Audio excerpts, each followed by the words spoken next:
से जो रचना रचते हैं इनको हैविन कहा जाता है।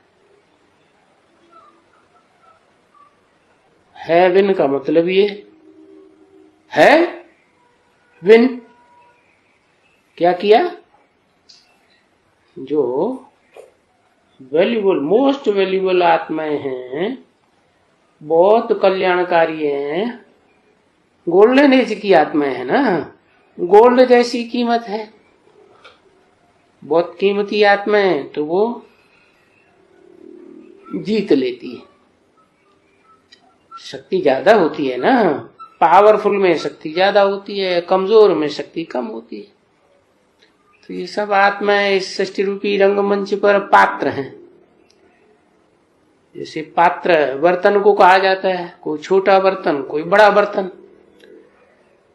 तो जिसमें बड़ा बर्तन कहा जाए उसमें तो ज्यादा पानी भरा जा सकता है ना, है ये ज्ञान जल की बात।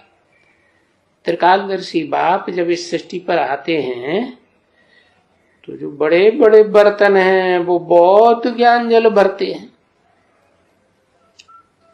सत्युग त्रेता में तो ज्ञान की दरकार ही नहीं, परंतु द्वापर में ज्ञान की दरकार होती है, क्योंकि वहां दुख आरंभ हो जाता है, अशांति शुरू हो जाती है।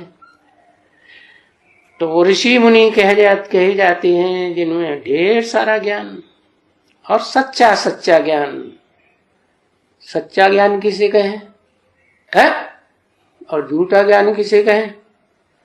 सच्चा ज्ञान कहें जो सुखदायी हो, और झूठा ज्ञान कहें जो दुखदायी हो।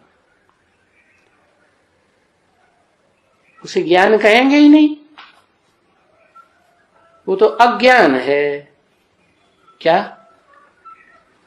अज्ञान से होता है दुख।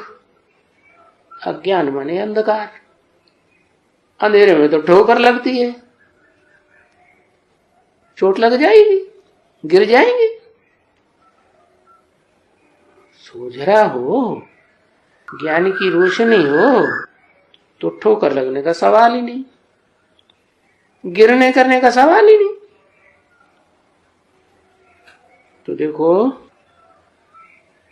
हेवन की दुनिया को कौन विन करते हैं? है गोल्ड जैसी कीमती आत्माएं विन करती है। उनमें वैल्यू कैसे आ जाती है? ज्ञान की रोशनी, ज्ञान का जल ज्यादा ग्रहण कर लेते हैं, इसलिए वो ज्ञान की रोशनी है। उस ज्ञान की रोशनी से ही वो प्रैक्टिकल जीवन में उस ज्ञान को अपनाते हैं, तो उसे फिर विज्ञान कहा जाता है। भारत में उसे कहते हैं योग, ऊर्जा, शक्ति। जैसे जल है, जल में तो कोई शक्ति नहीं होती है,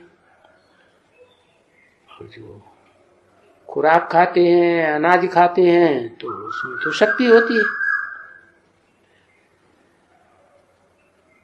तो शक्ति ज्यादा पावरफुल, वैल्यूबल चीज हो गई ना।